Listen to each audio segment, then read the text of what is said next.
Hello lom te dam dam mo Mungno channel pa nang mo keking hi kai khang kai active lo zo sota na video bang ka bol lo zo akuma pai ta na ayang atu tung world cup vai to ke sai tua prediction dan khat mo kwan zo ding che dana tua prediction pen kalung sim jong bowling sok na sia thon che dan le thum vei vil ve che lo dia tuang sok na tua pen bowling in hi video ong ball khaingตัวให้มันนะตัวนักที่ปันนี่โอเคเกตุนยาWorld Cup prediction ball นะเว็บไซต์อามินนะฮิเป็นอัธยนมเจดิงนะ FIFA World Cup เตอีเว็บไซต์เงียบปันมาเห็นนะโน้ตนัทยนบอล Google ละFIFA World Cup bracket challenge เจดานะจงเลี้ยจนฮิมุนองตรงดิงนะในฮินบเจอนะอยาก core bracket อาจจะเป็นนะ play now เจดิงมาที่เต็งกำเต็งอมนะตู้กุมเป็น World Cup กำซ้อมลีและเกียรติกิเดมดิงนะกรุ๊ปเป็นปนาดงมากรุ๊ปซ้อมนี่ขันนี่ทุ่มยากรุ๊ปซ้อมนี่เห็นนะตัวนี้เป็น prediction board อันเป็นยาไลน์ขาดนี่กรุ๊ปขนาดกำลีใต้จังขาดนี่ทุ่มลีมามัดตั้มเป็นตุงเป็นนะอามาสเป็นจังมัดตั้มนี่นะเช่นนั้นเห็นนะตัว prediction board อันเป็นเกณฑ์Group A ปันนังปันนิงนะตัวนยา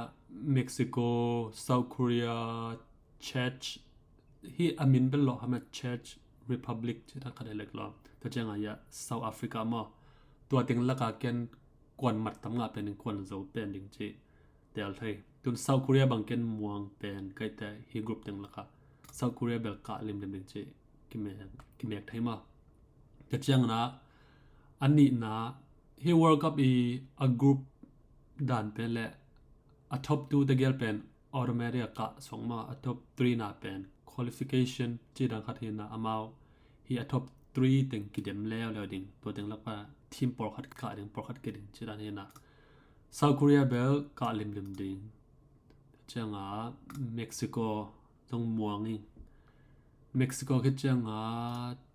Checha hina ayang bel Czech Republic ดาดิเมปตัวกันดาตัวฮินะฮิตเกลกาดิงฮิเป็นqualify นะดิงนะกิเดมกุลไลดิงอาลีนาเป็นเบล South Africa เบลเกลิมดิงเจเกย์ predict ด้านมาตัวเป็นแต่จังgroup B นะฮิเลสวิตเซอร์แลนด์เบล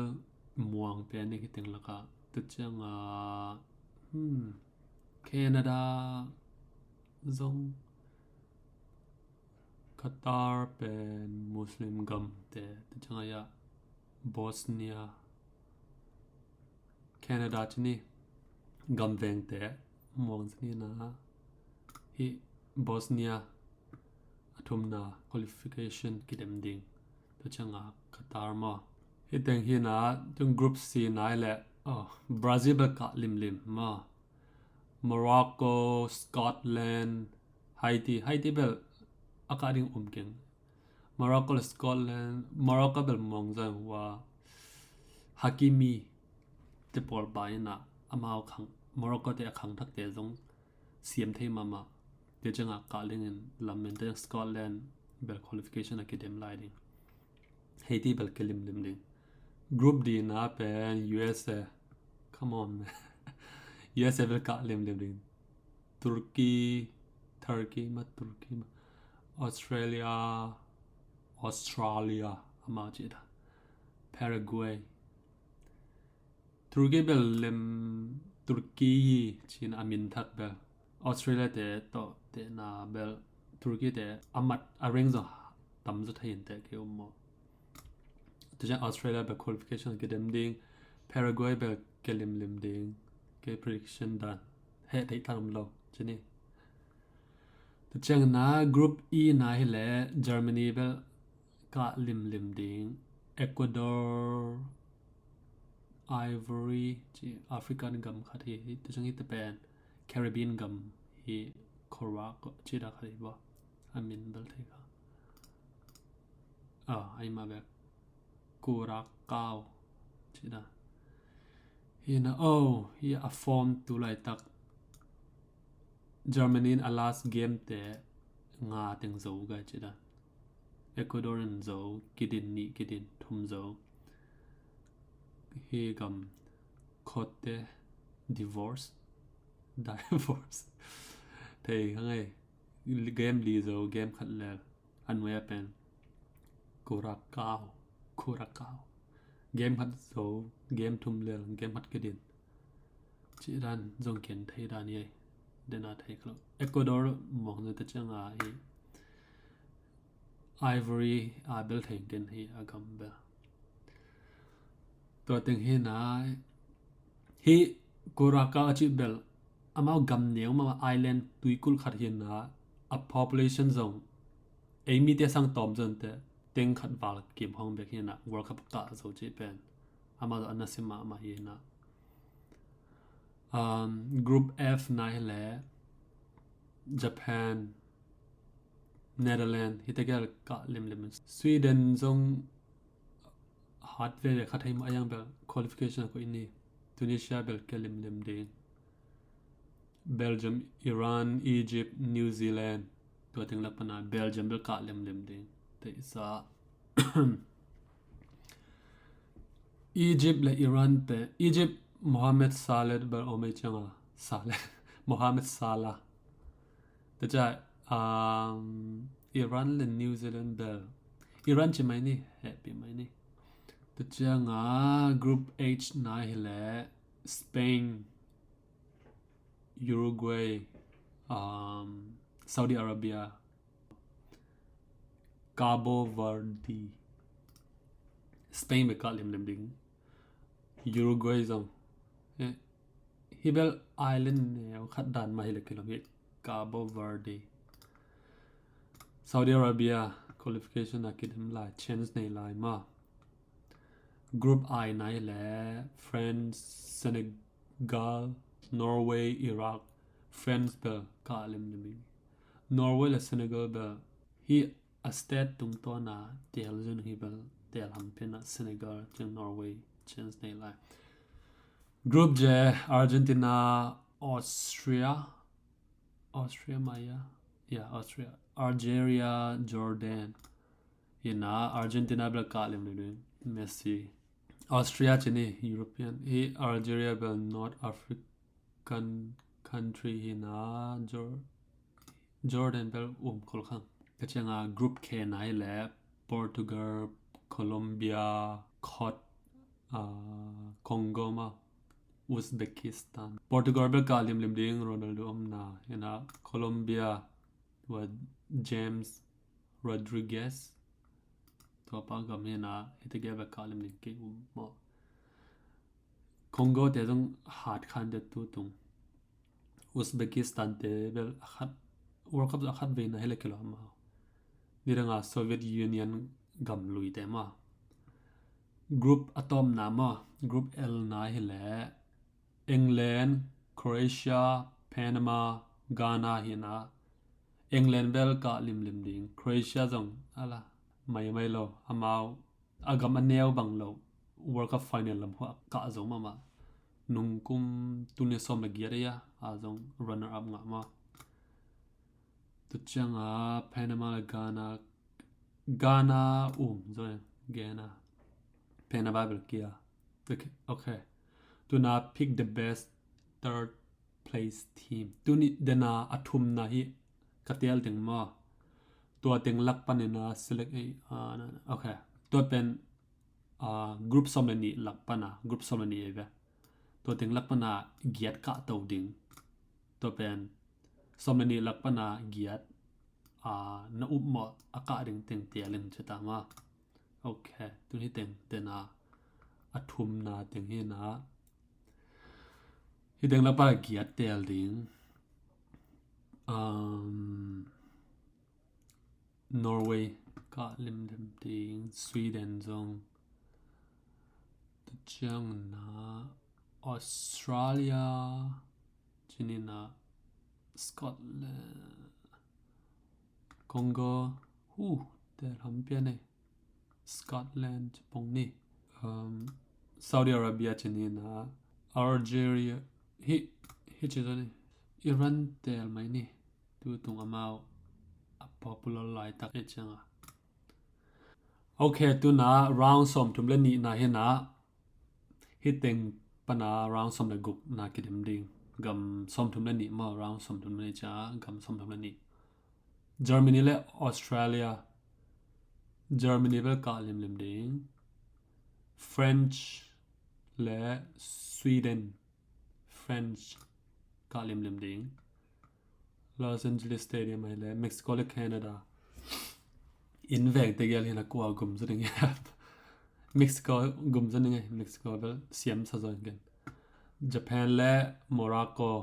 Japan vel ka lim ding Colombia le Croatia le si pan ki pan te gel Croatia ta changa Spain le Austria Spain Bay Area le USA le Ivory ma African gam chini USA mong zoing Belgium le Saudi Arabia pana Belgium ma Houston Stadium ai le Brazil le Netherlands hitigel bel mo nup khan te bel Brazil te pen khang thaka asiam outstanding ma tera omwa waslo bel Brazil chizani Dallas Ecuador le Senegal kidem ding hitigel lakpana Senegal mong zema Mexico City Stadium a hile Korea le Scotland na Korean zo ding Atlanta Stadium a hile England le Congo England mong zo pening Miami Stadium a hile Argentina le Uruguay hitigel zo mo no pinche ama gam beng to hina South America tournament khol zo kidem zelena bel Argentina mong zo Dallas ma hile Turkey le Egypt hitigel pen Egypt mong zo Mohamed Salah ami changa Tajaya Vancouver le Switzerland le Iran Switzerland chini Iran bel hi takman ke saktani Kansas City le Portugal le Norway Portugal thaisa eja tunia round 16 ma gam som le guk kidem di Philadelphia Stadium Germany le France Hibel moon up khan je gam gol asiam te ge French chizani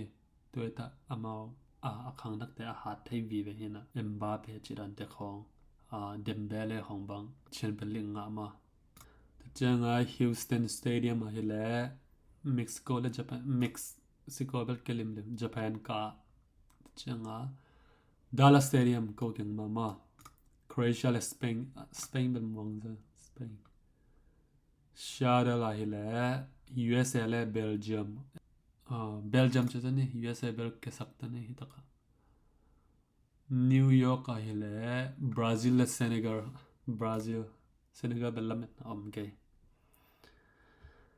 Mexico Stadium a hile Korea le England Korea Japan mo banglo thaye nung lama zong Germany te zong ngai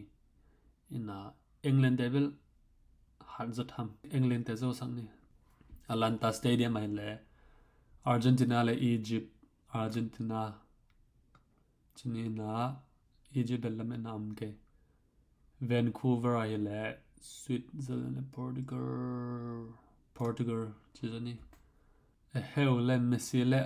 Ronaldo kidem khading mo da pinche mok pe ma Okay, tuna hi pen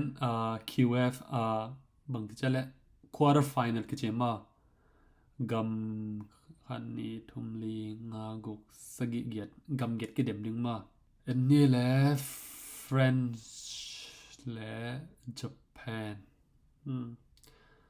Japan de ber hat tau ina ber French ber mong zoi amao World Cup hong double zawlek ta hena French China Japan double quarter final pana kita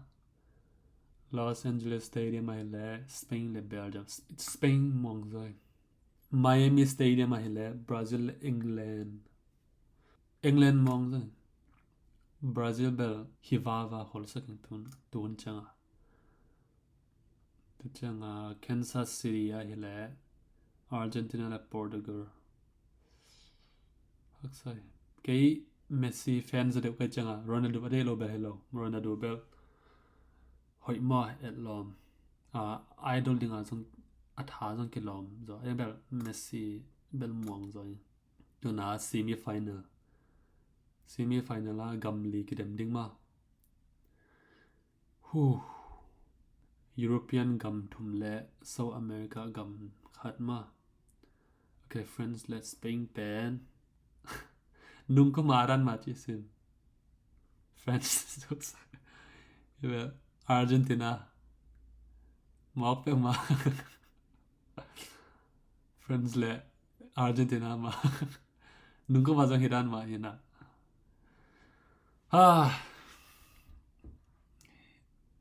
hiran azong ung pai lo thai ma hi prediction na hina ayanga nung kum dan len ma ung hina kibel Messi fan chiran bias zoding kahi changa Argentina zo sak le lo ne Argentina ten World Cup away goi ma pe Messi in World Cup ni nga ta ma Argentina ten zo safe ni na account borkol ya to ding hi na hi World Cup prediction ke predict na ma hi bel hira aman chinai lo koma he ta nom lo hi pen game ki mol nan mai dan sum bei bang ma om lo ina no zo na hi na bole Google la FIFA World Cup bracket challenge ache search leo chin hi ngom ding ma to ina ke prediction bel Argentina and zo tu kum World Cup chi hi atop do nung sang man na kalung dam ina nung subscribe nai ke wala happy na to ka channel subscribe sang la like zong na mek sakun chi ong ngen dam ngai lung dam le